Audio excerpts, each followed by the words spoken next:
पहले यार मैं जितनी भी गर्ल्स कैंडिडेट है हमारे चैनल के ऊपर, जितने भी गर्ल सब्सक्राइबर है, उनको एक बिग सैल्यूट देना चाहूंगा। क्योंकि ये जो थिंकिंग आपके अंदर आया कि आपको आर्मी ऑफिसर बनना है, क्योंकि यार ये जो चीज होती है ना, ये गर्ल्स के अंदर आती ही नहीं है। तो सबसे पहले एक बिग सैल्यूट टू यू कि आपने एटलीस्ट ये चीज सोचा कि आप भी एक आर्मी ऑफिसर बन सकते हो, आर्मी में जा सकते हो। क्या हुआ अगर आप गर्ल हो गए? गर्ल हो तो क्या हो गया यार, आज के डेट में लड़कियां भी बहुत ज्यादा आगे बढ़ रही। लड़कियां तो एयरफोर्स में भी काम कर रही है, प्लेन्स उड़ा रहे, एयरफोर्स के जो प्लेन्स होते हैं वो भी उड़ा रहे। करेक्ट है। तो ये आर्मी क्या चीज है, तो सबसे अच्छा डिसीजन है आपका। और उम्मीद करता हूं कि आज जो ये मैं लेक्चर वीडियो बना रहा हूं, इसके हेल्प से आपको ये चीज तो पता चलेगा कि एटलीस्ट अगर आपको आर्मी में जाना है तो क्या क्या तरीका होता है या फिर क्या क्या पैटर्न आप फॉलो कर सकते हो, तो आप आर्मी में डेफिनेटली जा सकते हो। तो ये वीडियो शायद आपको हेल्प कर लेगा। ठीक है दोस्तों, तो ध्यान से ये वीडियो को एंड तक देख लेना। और जो भी मेल कैंडिडेट ये वीडियो देख रहे हैं, तो जरूर से बाकी आपके जो फीमेल रिलेटिव्स होंगे, फीमेल कैंडिडेट्स होंगे, कोई फ्रेंड होंगे, उन तक ये वीडियो जरूर पहुंचा देना। हो सकता है ये वीडियो देखने के बाद उनके अंदर मोटिवेशन आ जाए और वो भी आर्मी में ज्वाइन होने के लिए प्रेरित हो जाए। ठीक है, तो स्टार्ट करते हैं सबसे पहले ये वीडियो की। तो सबसे पहले मैं बताना चाहूंगा कि जो गर्ल आर्मी ऑफिसर जो बनना चाहते हैं, उसमें बहुत सारे तरीके होते हैं, बहुत सारे एंट्री स्कीम होती है। ठीक है, और एक चीज मैं बताना चाहूंगा, there are so many ways, लेकिन हमने कुछ 3 या 4 टॉप जो तरीका होता है आर्मी में जाने का गर्ल्स के लिए, वो हमने ढूंढ निकाला है। तो सबसे पहला जो स्कीम है वो मैं बोलना चाहूंगा थ्रू एनडीए, यानी कि एनडीए का एंट्री स्कीम जो होता है उसके थ्रू गर्ल्स जा सकती है। तो सबसे पहले यार एक चीज मैं बताना चाहूंगा कि यार जस्ट ये साल के पहले, यानी 2021 जो चल रहा है ना आपका, ये जस्ट ये साल के पहले गर्ल्स जो है वो एनडीए का एग्जाम नहीं दे सकती थी। एनडीए का एग्जाम सिर्फ और सिर्फ होता था मेल कैंडिडेट्स के लिए।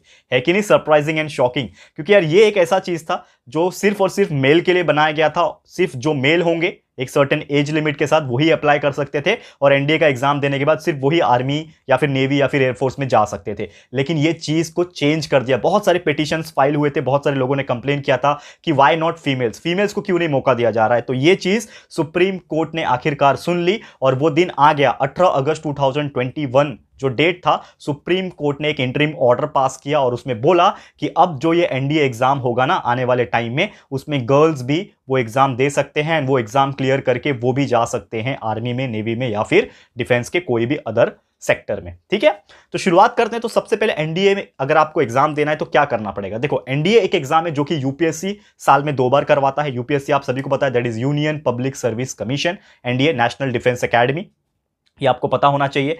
तो एनडीए का जो एग्जाम है वो साल में 2 बार होता है। अगर आपको ये एग्जाम देना है तो ऑनलाइन इसके फॉर्म्स आते हैं, साल में 2 बार आता है, लगभग जून जुलाई के महीने में आता है या फिर नवंबर दिसंबर के महीने में एक आ जाएगा। आपको ऑनलाइन कंटिन्यूसली चेक करना पड़ेगा।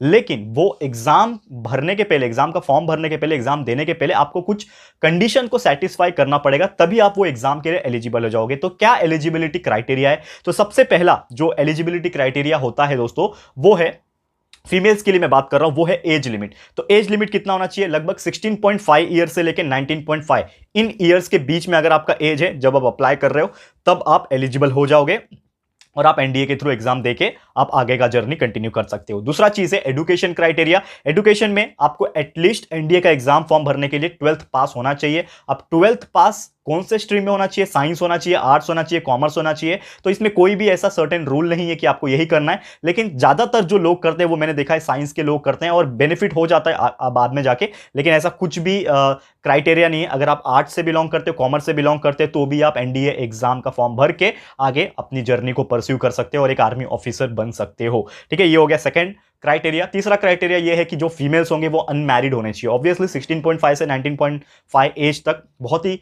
रेयर ऐसे कैंडिडेट्स होंगे फीमेल में जो शादी कर लेते हैं, अनमैरिड ही होंगे, ज्यादा बेटर होगा। तो अनमैरिड को ही अलाउ है, अगर आप मैरिड हो तो आप एलिजिबल नहीं हो।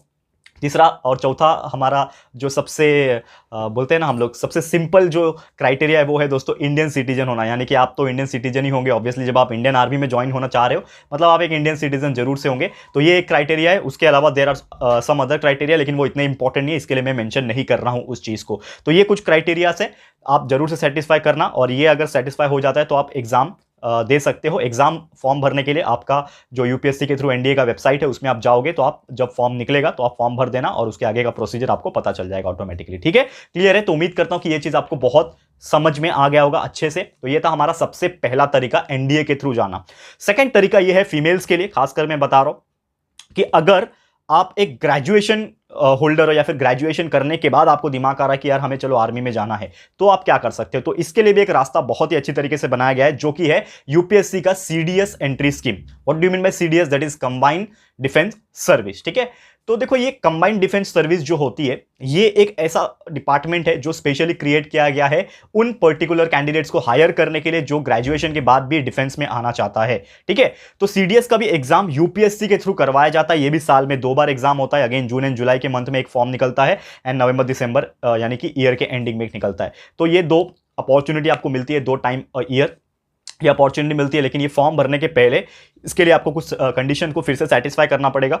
तो क्या इसमें क्राइटेरिया है, एलिजिबिलिटी क्राइटेरिया क्या है? तो सबसे पहले मैं बात करूंगा यहाँ पे अगेन एज लिमिट। तो एज लिमिट क्या है यहाँ पे? तो अगर आप 19 ईयर से लेकर 25 ईयर्स के बीच के कैंडिडेट हो, यानी कि जब आप फॉर्म भरने जा रहे हो तब इन ईयर्स के बीच में आपका एज आ रहा है, तो डेफिनेटली आप अप्लाई कर सकते हो। दूसरा क्राइटेरिया ये है एजुकेशनल क्राइटेरिया, यानी कि आपका एजुकेशन क्या होना चाहिए? तो यहां पे एटलीस्ट आप ग्रेजुएट होने चाहिए, कोई भी पर्टिकुलर फील्ड में, कोई भी स्ट्रीम से आप हो सकते हो, जरूरी नहीं है। और ज्यादातर जो मैंने देखा है वो इंजीनियरिंग ग्रेजुएट्स जो होते हैं ना, वो ज्यादातर ये सीडीएस का फॉर्म भरते हैं। अकॉर्डिंग टू ए सर्वे ऐसा माना गया है कि इंजीनियरिंग ग्रेजुएट्स बहुत ज्यादा अप्लाई करते हैं इस पर्टिकुलर फॉर्म को, इस पर्टिकुलर पोस्ट को।